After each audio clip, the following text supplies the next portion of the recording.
You know, one of the joys of playing baseball replays is the fact that anything really can happen. And oftentimes you will see results come up that are totally crazy and that totally blow your mind. I was reminded of this yesterday as I was playing one of these 1949 games off camera.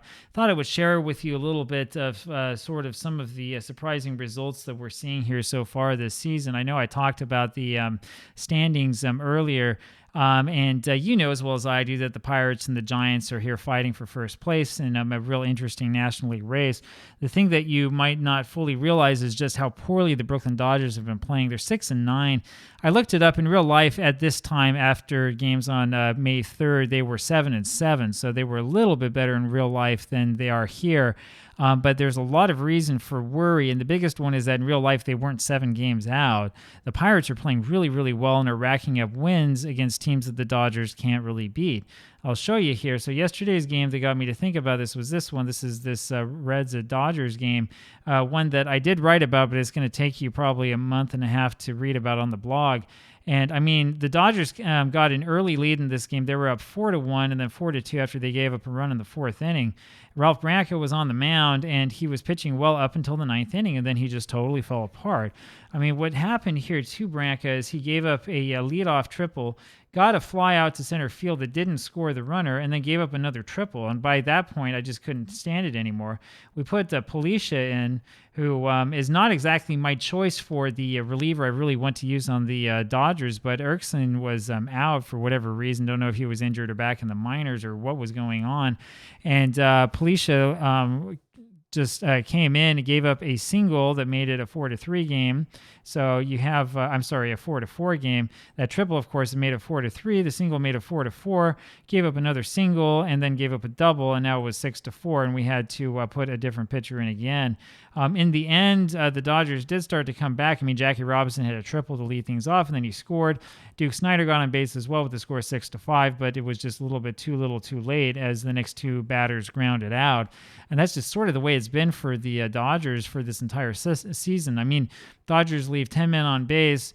They do get a good performance from their pitcher to an extent. They didn't walk too many players. They walked only 3 overall, got 6 strikeouts. There are a lot of things that are positive, but the problem is they don't get the win, and this keeps happening, right?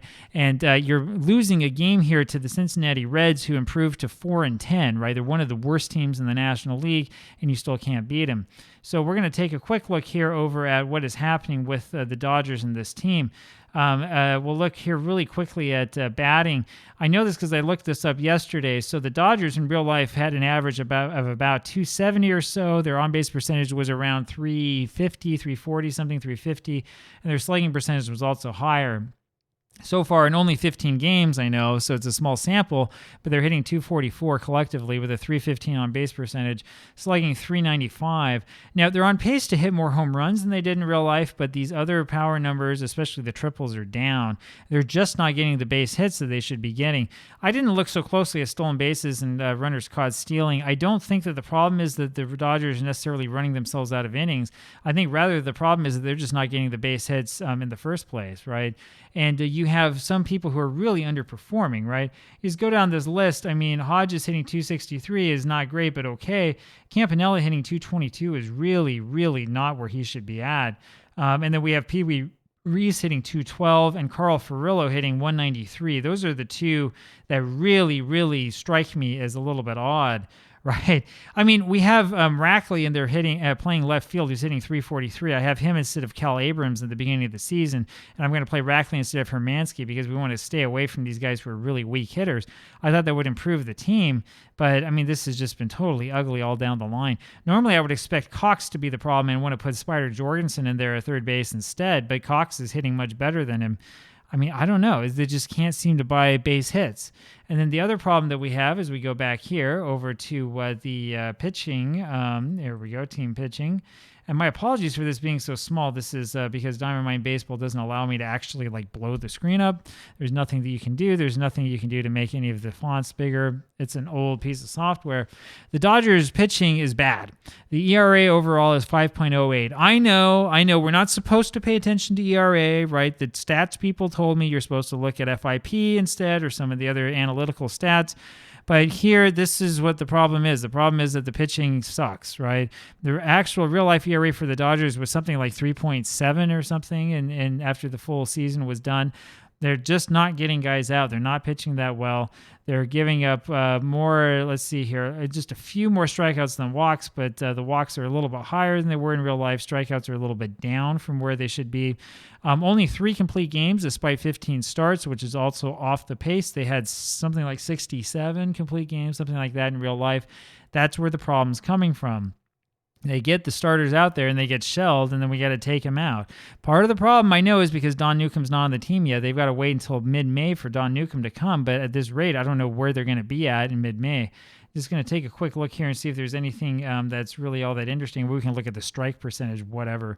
Thank you for telling me that, but I have nothing to frame that up against. OPS against is 800, which is not great, and then walks and hits per innings pitched is 1.58, which is awful for his staff.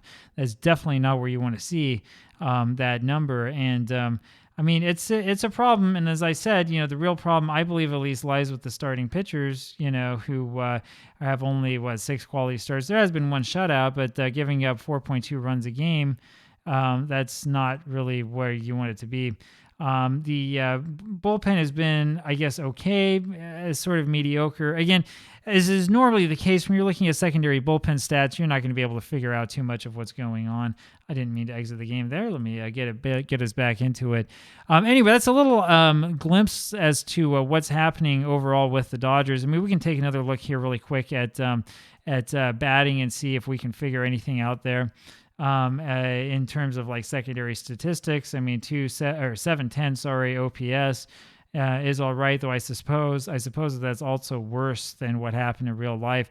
It's possible now, and we'll talk about this a little bit later, it's possible that if I really dig into the versus left-handed and versus right-handed splits, that part of what we might be seeing is that, they're facing maybe a few too many left-handed pitchers, and maybe, their ratings against left-handed pitchers are down a little bit, and that's kind of what's dragging them down.